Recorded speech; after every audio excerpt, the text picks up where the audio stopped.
지난주에 우리가 예수님을 믿기 전에는 어떤 상태였고 우리가 어떻게 예수님을 알게 되었는지에 대해서 말씀을 함께 나누었습니다.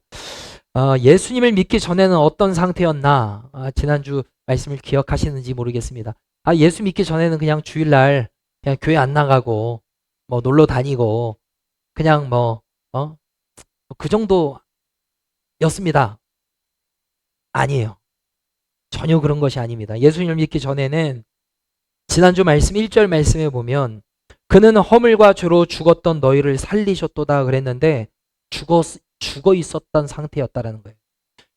여러분, 예수님을 믿기 전에는 그냥 나는 그냥 교회 안 다니는 정도가 아니라는 거예요. 성경은 죽었던 상태라는 거예요. 여기서 중요한 것은 죽어야 했던이 아니고 죽었던입니다. 죽었던. 내가 예수님을 알기 전에는 내 영혼은 죽었던 상태였구나 라는 것을 아셔야 되는 거예요. 그냥 교회 안 나가는 정도가 아니라 나는 생명이 없었구나. 그게 예수님을 알기 전에 상태였다라고 성경은 말하고 있습니다. 우리의 죄와 허물로 인해서 영적으로 죽게 되어서 우리가 어떻게 살았습니다. 어떻게 살았습니까? 이 세상 풍조 따르고 공중의 권세 잡은 자를 따르고 육체의 욕심을 따라 살았습니다. 그래서 결국에는 하나님의 무서운 진노를 받게 된 상태. 그런데 이런 우리를 예수님이 살려주셨습니다. 우리가 예수님을 믿을 때 생명으로 우리를 바꾸어 주셨습니다. 생명의 은혜를, 새 생명의 은혜를 주님이 허락해 주셨죠. 여러분, 이 새 생명을 얻은 것은 우리가 잘한 게 있습니까? 없습니까? 우리가 내세울 만한 공로가 있어서 구원을 받았습니까? 아닙니다. 성경은 이렇게 말하죠. 4절과 5절. 긍휼이 풍성하신 하나님이 우리를 사랑하신 그 큰 사랑을 인하여 허물로 죽은 우리를 그리스도와 함께 살리셨고 너희는 은혜로 구원을 받은 것이라. 하나님의 그 큰 사랑으로 말미암아, 하나님의 그 큰 은혜로 말미암아 우리가 구원을 얻게 된 것, 이것이 하나님의 은혜다라는 거예요. 그럼 우리는 은혜로 구원을 얻었습니다. 옆에 사람과 인사 들어가 있습니다. 은혜로 구원받았습니다. 아멘, 아멘.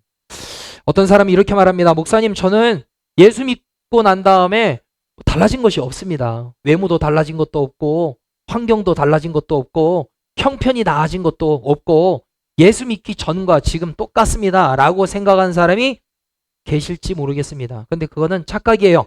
잘못 알고 계신 거예요. 여러분, 죽었던 사람이 다시 살아나면 여러분 기적이에요? 안 기적이에요? 기적입니다.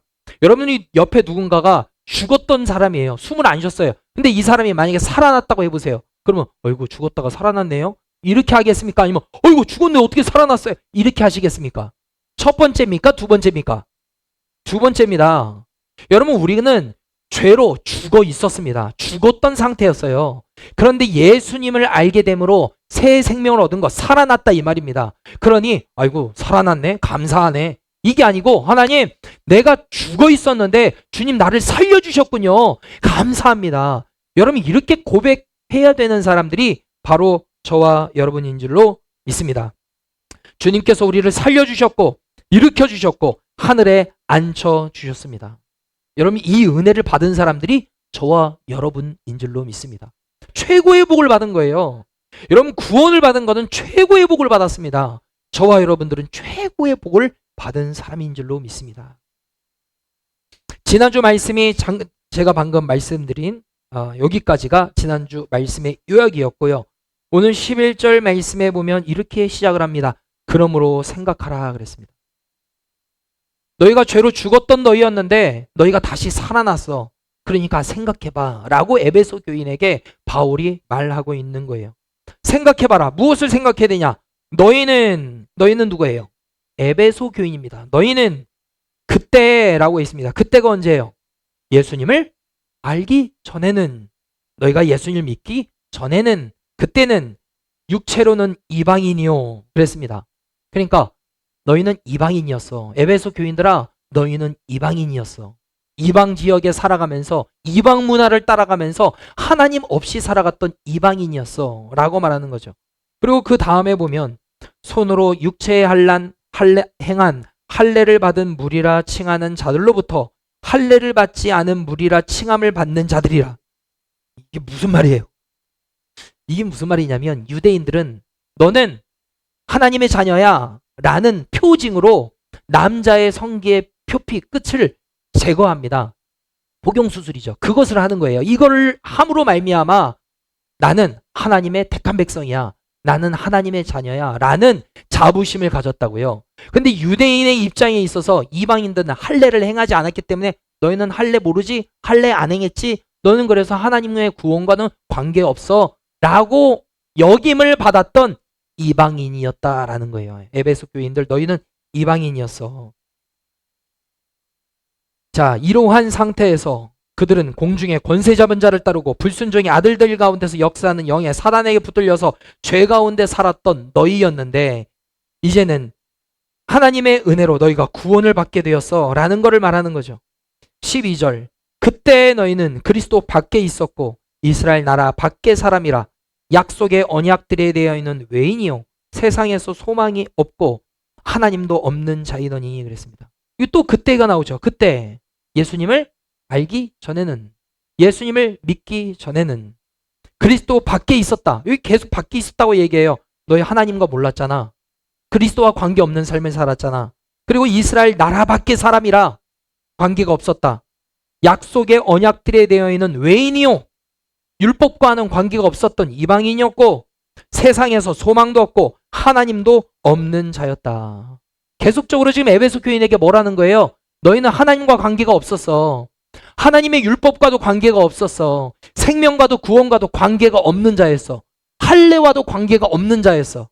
그걸 계속 얘기하는 거죠. 아, 에베소 교인은 이방인이었구나. 그냥 끝날 일이 아닙니다. 여러분, 저와 여러분은 유대인입니까? 이방인입니까? 우리는 이방인이에요. 이방인입니다. 유대인이 아니에요. 저는 어렸을 때부터 목사님, 저는 교회 다녔습니다. 관계없어요. 이방인이에요. 우리 모두는 다 이방인이었습니다. 하나님과 관계없이 살아갈 수밖에 없는 자들이었어요. 근데 주님께서 우리에게 은혜로 자기 백성 삼아주신 것, 이게 얼마나 큰 은혜인지 알아라 라고 말하면서 지금 생각해라 라는 거예요. 생각해라. 여러분 수업 시간에 선생님들이 가르쳐주면서 기억하라 그러잖아요. 생각하라 라는 거예요. 생각하라. 구원받은 자들에게 하나님이 명령하시는 것도 그거예요. 생각해라 라는 거예요. 네가 어떻게 구원을 받았나 생각해봐. 그리고 기억해봐. 여러분 이게 신앙인이라는 거예요. 신앙은 뭐냐?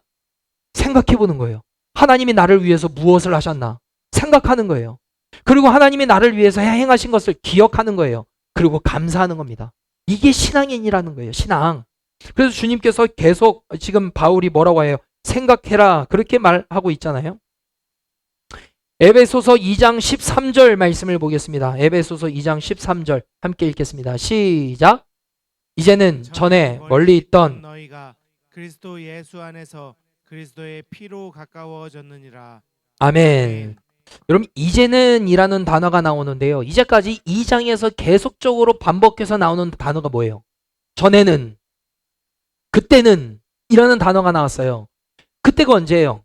예수와 관계없이 살 때, 예수님을 믿기 전에 너희들은 어떤 상태였다라는 것을 지금 계속적으로 말해주다가 13절에 이제는 이라는 단어가 등장해요. 그러니까 달라졌다라는 거예요. 그때는, 전에는 너희가 그리스도와는 관계가 없었다. 하나님과 관계가 없는 삶을 살았다. 그런데 이제는 달라졌다라는 거예요. 이제는 전에 멀리 있던 너희가 하나님과 멀리 있었다라는 거예요. 하나님과 멀리 있던 너희가 그리스도 예수 안에서 그리스도의 피로 가까워졌다. 여러분 하나님과 우리는 멀리 있었다라는 거예요. 그런데 누구로 가까워졌다고요? 무엇으로? 예수님의 피로 가까워졌다라는.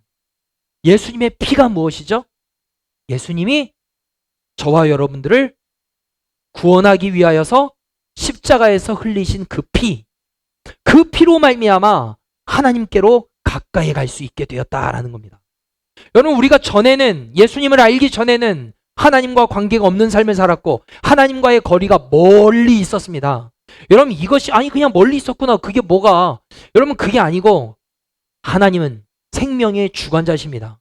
생명의 주인이셔요. 근데 생명으로부터 떨어진 것은 무엇이냐면 그 자체가 사망이고 죽음으로 달려가는 길이다라는 거죠. 그러니 하나님과 멀리 떨어져 있었다라는 것은 나에게는 재앙이 되었다라는 거예요. 그런데 더 이상 그러한 삶이 아니라 이제는 하나님, 생명의 근원이신 하나님께로 어떻게 됐다? 가까이 가게 되었다. 병우아, 너는 예수님을 알기 전에는 그냥 일요일날 늦잠 자고 핸드폰하고 그 정도의 그 삶을 살다가 그냥 지금은 교회 나올 뿐이에요. 이게 병우가 아니다라는 거예요. 하나님 없이 살 때는 나는 하나님의 무서운 진노와 심판을 당했어야 되는데 이제는 예수님을 알게 돼서 하나님과 어떻게 됐다? 네가 얘기해봐. 하나님과 어떻게 됐다고? 크게 얘기해. 다시. 아멘. 여러분, 병욱이뿐만 아니죠. 병욱이가 최근에 등록해서 환영식하고 아주 신앙생활 잘해서 예시로 말한 겁니다. 여러분, 우리 모두도 다 그런 거예요. 하나님과 멀리 떨어져 있고 관계가 없이 살았던 저와 여러분들이었습니다. 그런데 예수님의 피로 어떻게 됐다고요? 가까워졌다. 십자가의 은혜가 이렇게 놀라운 것이다라는 거죠. 이것은 마치 BC에서 AD로 넘어갔다라는 말이죠. 여러분, BC가 뭐 줄임말인지 영어로 다 아시죠? 일부에 오신 분들은 물어보니까 다 알고 계시더라고요.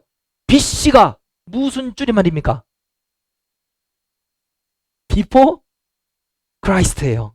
그리스도 전 이런 뜻입니다. 예수님이 오시기 전이란 뜻이고 AD는요. 애프터 이렇게 된가요? 비포 하니까 A는 애프터인가? 주님 후 안노 도미니 이런 뜻인데 주님의 해 이런 뜻이에요. 그러니까 주님이 오신 이유를 AD 이렇게 하는 거고 예수님이 오시기 전이 BC 이렇게 되는 거죠. 여러분, 예수님이 역사의 기준이 되시는 거예요. 주님이 오시기 전에는 기원 전 이렇게 되고 예수님이 오시고 난 다음엔 기원 후 이렇게 되는 거죠. 이와 같이 역사가 예수님이 탄생 이후로 확 바뀌게 되는 것과 같이 우리의 영적인 형편도 동일하다라는 거예요. 예수님 전에는 생명이었고 생명과 구원과는 관계가 없었고 사망이었는데 예수님이 오신 다음에 예수님을 우리가 그리스도로 믿은 이후에 우리의 형편은 완전히 달라지게 되었다. 하나님과 멀어졌는데 이제는 예수님의 피로 어떻게 됐다? 가깝게 되었다. 그럼 저와 여러분들은 예수님의 십자가의 보혈로 가깝게 된 줄로 믿습니다. 자, 14절 말씀해 보면 그는 우리의 화평이신지라 둘로 하나를 만드사 원수된 것 곧 중간에 막힌 담을 자기 육체로 하시고 그랬습니다. 그는 이라고 그랬는데 그는이 누구예요? 예수님. 예수님이 우리의 화평이 되어 주셨대요. 하나님과 우리와의 관계가 쫙 나눠져 있었는데 그거를 하나로 만들어 주셨다라는 거예요. 원수된 상태에서 중간에 막힌 담을 자기 육체로 헐어 주셨대요. 여러분, 우리는 죄와 허물로 말미암아 하나님과의 관계가 멀어져 있었고 하나님께로 갈 수조차가 없었습니다. 왜요? 우리는 죄가 있었기 때문에. 죄가 있는 자는 하나님 앞에 거룩하신 의로우신 하나님 앞에 가면 어떻게 되냐면 죽게 되는 거예요. 갈 수가 없습니다. 주님도 우리에게 못 와요. 왜? 하나님은 거룩하시고 의로우신 분이기 때문에 죄인인 우리에게는 오시지 않은 겁니다. 이러한 형편, 하나님과 원수된 우리였는데 예수님의 그 자신의 육체 십자가로 중간에 막힌 담을 허물어 주셨대요. 하나님과 우리와의 관계가 멀어져 있었는데 멀어져 있을 뿐만 아니라 그 가운데 무엇이 있었다고요? 담이 있었다고요. 담. 근데 예수님의 육체로 그 담을 어떻게 하셨다고요? 무너뜨려 주셨다고요. 헐어 주셨다 이 말입니다. 그러니까 하나님 앞에 나아갈 수 있게 되었다라는 거죠. 히브리서 10장 19절과 20절을 우리 함께 큰 목소리로 읽어보도록 하겠습니다. 시작. 그러므로 형제들아 우리가 예수의 피를 힘입어 성소에 들어갈 담력을 얻었나니 그 길은 우리를 위하여 휘장 가운데로 열어놓으신 새로운 살 길이요 휘장은 곧 그의 육체니라. 아멘. 우리가 하나님 앞에 나아갈 수 없는 죄인이었는데 예수님의 피를 힘입어서 이제는 담대하게 하나님 앞에 나아갈 수 있게 되었다라는 거죠. 그리고 예수님이 휘장은 곧 그의 육체니라 그랬는데 이게 무슨 말이냐면 여러분, 예수님이 십자가에서 저와 여러분들의 모든 죄를 다 담당하시고 죽고 딱 운명하시는 운명하시는 죽는 그 순간에 어떤 일이 생겼냐면, 이 성전에 성소와 지성소가 있는데 그 사이를 가로막고 있는 것이 휘장이 있었습니다. 휘장. 예수님이 딱 십자가에서 운명하시는 그 순간에 어떤 일이 생겼냐면, 성소와 지성소를 가로막고 있는 그 휘장이 위에서부터 아래로 쭉 찢겼습니다. 사람이 찢은 게 아니고 하나님이 찢으신 겁니다. 왜냐? 여러분, 지성소는 누가 들어갈 수 있냐면 대제사장만 1년에 딱 한 번, 유대인력으로 7월 10일 대속죄일 날 한 번만 들어갈 수 있습니다. 그때만 들어가야 돼요. 함부로 들어가면 다 죽습니다. 그런데 휘장을 찢으셨다라는 건 무슨 이야기냐면, 이제는 누구든지 어느 누구든지 이제는 하나님 앞에 누구든지 나아가도 죽는다, 안 죽는다, 안 죽는다, 하나님을 만날 수 있다, 없다, 있다라는 거예요. 그 길을 누가 만들어 놓으셨냐? 예수님이 만들어 놓으셨다라는 거예요. 하나님 앞에 갈 수 없는 저와 여러분들을 이제는 하나님 앞에 갈 수 있도록 막힌 담을 허물어 주셨고, 멀어졌던 그 관계를 가깝게 만들어주는 놀라운 은혜를 누가 주셨다? 예수님이 허락해 주셨다라는 거예요. 15절과 16절, 법조문으로 된 계명의 율법을 폐하셨으니 이는 이 돌로 자기 안에서 한 세 사람을 지어 화평하게 하시고 또 십자가로 이 둘을 한 몸으로 하나님과 화목하게 하려 하심이라. 원수된 것을 십자가로 소멸하시고 그랬습니다. 원수된 저와 여러분들을 십자가로 소멸해 주셨대요. 그림을 보겠습니다. 그림. 여러분, 왼쪽에 작은 것이 보일 거예요. 사람입니다. 사람. 십자가가 있기 전에는 가운데 큰 웅덩이가 있어서, 거리가 있어서 하나님께로 사람의 노력으로는 갈 수가 없습니다. 그래서 예수님께서 십자가로 저와 여러분들의 모든 죄를 담당하시고 죽게 됨으로 말미암아 새로운 살 길을, 하나님께로 나아갈 수 있는 길을 열어주신 거예요. 이게 십자가다 이 말이에요. 제가 1부 때 요거 사진을 딱 보여주고 하는데, 십자가 저 위로 세워진 게 오히려 이게 장애물이 되는 것 같은 느낌이 드는 거예요. 그림상으로. 그래서 검색을 해보니까 또 이런 게 있어요. 다음, 요렇게. 이런 사진이 있더라고요. 1부 때부터 이걸 보여줄 걸 그랬어. 여러분, 아까는 사람이 십자가로 뭔가 이게 걸림이 있는 것 같은데, 여러분, 어쨌든 십자가를 통해서 이제는 사람이 하나님 앞으로 나아갈 수 있어요, 없어요? 있다 이 말이에요. 예수님이 육체를 십자가에서 던지심으로 말미암아 이제는 저와 여러분들은 십자가를 밟고 하나님 앞으로 갈 수 있는 길을 예수님이 열어주셨다라는 거예요. 그 고속도로를 열어주셨다라는 겁니다. 여러분, 이것이 얼마나 은혜입니까? 생명의 근원 대신 창조주 하나님을 만날 수 있는 은혜의 길을 주님이 열어주신 줄로 믿습니다. 자, 17절. 또 오셔서 먼 데 있는 너희에게 평안을 전하시고 가까운 데 있는 자들에게 평안을 전하셨으니 그랬습니다. 예수님께서 어떤 일을 하셨냐면, 오셔서, 이 땅에 오셔서 먼 데 있는 너희에게 라고 했어요. 이게 누구냐? 에베소 교인, 이방인을 말하는 겁니다.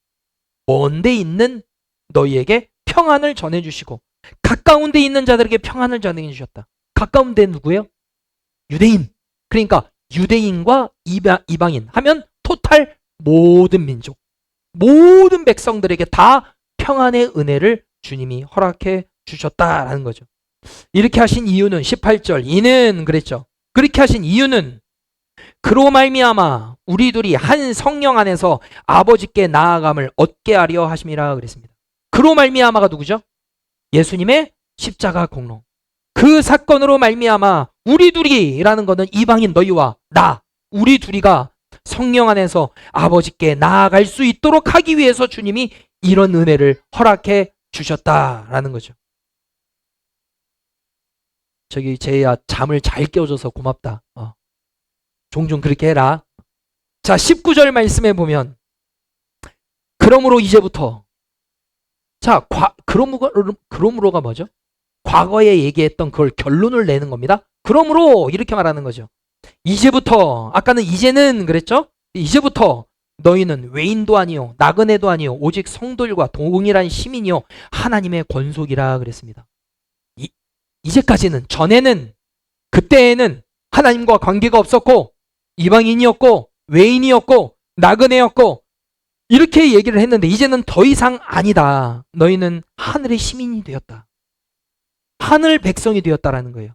천국 백성이 되었다라는 거예요. 예수님을 믿을 때, 그리고 하나님의 권속이라 그랬습니다. 여러분, 권속이 무슨 뜻인지 아세요?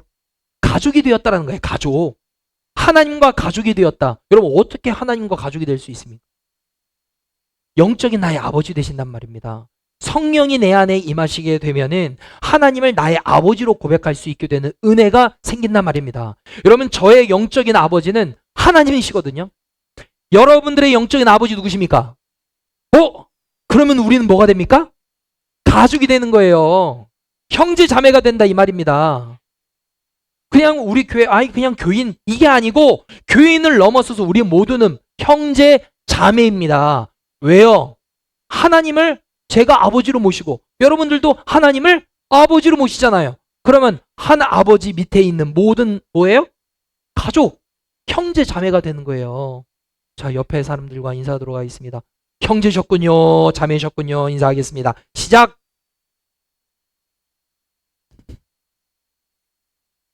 병우가 해.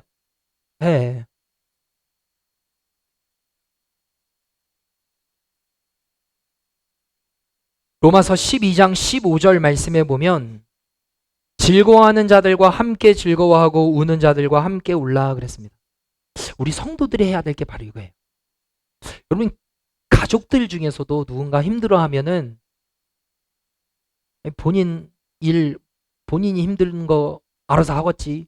여러분, 이렇게 생각하십니까? 아니면 엄마 아빠가 좀 힘든 내색을 비치면 엄마 뭐 힘들어? 아빠 힘들어? 이렇게 묻잖아요. 부모들도 자녀한테 묻잖아요. 찬이야, 피곤하니? 얼마나 피곤하니? 피곤한데도 불구하고 교회 나왔잖아. 찬이야, 듣고 있니? 여러분, 묻는단 말이에요. 이게 가족이잖아요. 성도들도 이래야 된다는 거예요. 암흑의 성도가 좋은 일이 있어요. 그러면 여러분 함께 즐거워하시죠. 누군가 차를 샀습니다. 몇 주 전에 최광희 권사님이 차를 사셨더라고요. 남편이 사주셨어요.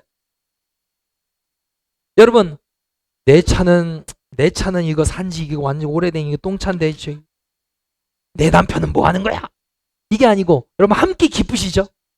여러분, 누군가가 집을 사요. 그러면 나는 언제 이 월세 형편에서 벗어나나? 이게 아니고 함께 기쁘시죠? 한 10분 대답 안 하시는데 여러분, 이게 가족이에요. 누군가가 기뻐하면 함께 즐거워하는 거, 여러분, 이게 가족입니다. 누구 자녀가 좋은 대학에 갔어요. 그러면 내 자녀는 지방대인데 저기만 스카이 갔네. 배 아프고. 이게 아니고 너무 축하해. 얼마나 기뻐. 여러분, 이런 마음 있으시죠? 여러분, 이래야 된다. 이게 가족이에요. 이게 가족. 그리고 그 반대로 우는 자들과 함께 울라 그랬어요. 왜 울어요? 힘들고 어려우니까 우는 거란 말이에요. 그러면 우는 자들과 함께 울어주는 건 뭐예요? 내가 함께 기도해 줄게. 너 얼마나 힘들어. 기도 제목 함께 나눠줘. 내가 함께 기도할게. 여러분, 이게 가족이다 이 말입니다. 우리 장대교회가 모든 성도들과 함께 즐거워하고 함께 웃을 수 있는 은혜가 있기를 축복합니다. 아주 안 좋은 공동체는 뭐냐면 즐거워할 때 나 혼자 울고 있고 울고 있는 사람 보면서 에이 잘됐다 하는 게 이게 가장 안 좋은 공동체예요. 여러분, 절대 그러면 안 되잖아요. 우리 창대교회는 우리 교회인 성도들이 즐거워하는 일이 있으면 함께 기뻐하고 함께 웃으며 또 힘든 일이 있으면 함께 아파해주고 기도해 줄 수 있는 우리 모두가 되기를 축복합니다. 우리 좀 이따가 담례 광고를 할 건데 우리 송인우 전소연 성도님 가정 셋째 아이가 100일이 되어서 오늘 그 담례로 떡을 준비해 줬어요. 여러분, 이 아이가 100일이라는 시간 동안 이게 건강하게 올 수 있는 건 저 집만의 일이 아니라 우리 가족의 일이다 이 말입니다. 그러니까 함께 즐거워하고 함께 우리가 웃자. 그런 마음으로 떡 하신 거 아니에요? 맞잖아요. 여러분, 함께 우리가 즐거워하고 함께 울 수 있는 우리 모든 건강한 공동체가 되기를 축복합니다. 자, 우리 20절 말씀도 읽어볼까요? 20절 시작. 너희는 사도들과 선지자들의 터 위에 세우심을 입은 자라. 그리스도 예수께서 친히 모퉁이 돌이 되셨느니라. 아멘. 저 예수님께서 친히 모퉁이 돌이 되어 주셨대요. 모퉁이 돌이 어떤 것이냐면은 건물을 지을 때 가로 세로를 이어주는 주춧돌과 같은 아주 중요한 돌이에요. 그게 무너지면 틀이 깨어져서 다 무너지는 거예요. 예수님이 모퉁이 돌이 되어 주셨다라는 것은 우리의 기초가 되어 주셨다 이 말입니다. 여러분, 예수님이 계시기 때문에 우리가 예배할 수 있는 거예요. 만약에 예수님이 십자가를 지지 않았다면 저와 여러분들이 우리의 모든 죄를 깨끗하게 씻고 용서받으려면 오늘 여러분 뭐 갖고 오셨어야 돼요? 소 갖고 오셨어야 돼요. 염소 갖고 오시고 양 잡으셨어야 된다고요. 그리고 피 뿌려야 돼요. 여러분, 그거 안 해도 영원한 속죄 제물 되어 주신 예수님이 십자가를 지심으로 말미암아 우리는 예수님의 힘을 입어, 예수님의 공로를 힘입어 하나님 앞에 나아갈 수 있는 길을 주님이 열어 놓아 주신 줄로 믿습니다. 여러분, 예수님이 성전 되어 주셔서 그 기준으로 우리가 성전을 짓게 되었다. 그리스도의 삶을 살게 되었다라는 거예요. 그리고 21절과 22절, 그 안에서 건물마다 서로 연결하여 주 안에서 성전이 되어가고 너희도 성령 안에서 하나님이 거하실 처소가 되기 위하여 그리스도 예수 안에서 함께 지어져 가느니라 그랬습니다. 그 안에서라는 건 뭐예요? 모퉁이 돌 대신 예수님의 그 기준 안에서, 그 기초 모퉁이 돌 안에서 우리가 건물이 세워지고 서로 연결이 되어 있다라는 거예요, 성도들이. 그리고 맨 끝에 그리스도 예수 안에서 함께 지어져 가느니라 그랬어요. 우리는 함께 지어져 가고 있는 거예요. 아직 완벽하지 않습니다. 그러나 우리가 지어져 가고 있는 거예요. 성화되어져 가고 있는 거예요. 거룩한 완전한 성전이 되기 위해서 변화되어져 가는 과정에 있는 것이죠. 여러분, 우리는 아직 완벽하지 않습니다. 실수도 많고 허물도 많습니다. 그러나 우리는 지어져 가고 있는 거예요. 모퉁이 돌 대신 예수님을 중심으로 하여서 우리의 삶이 더욱더 멋지게, 아름답게, 거룩하게 변화되어 가고 있는 과정 가운데 있습니다. 그러니 우리가 교회 안에서 때때로 사람이 왜 이래 하면서 실망할 때가 있어요. 근데 당연한 거예요. 왜요? 우리는 아직 완벽하지 않으니까요. 다듬어져 갈 뿐입니다. 지금 지어져 가고 있는 거예요. 공사 중입니다. 그러니까 우리는 이해하는 마음으로, 사랑의 마음으로 봐야 되는 거죠. 우리 서로는 다 하나의 가족 공동체인 줄로 믿습니다. 하나님의 은혜로, 예수님의 그 십자가의 공로로 말미암아 우리는 하나님과 가깝게 되었고 연합하게 되었고 평강의 관계를 맺게 되었습니다. 그 놀라운 은혜를 허락하여 주신 예수 그리스도의 십자가의 은혜를 늘 기억하며 감사하며 살아갈 수 있는 우리 모두가 되기를 예수님 이름으로 축복합니다. 기도하겠습니다.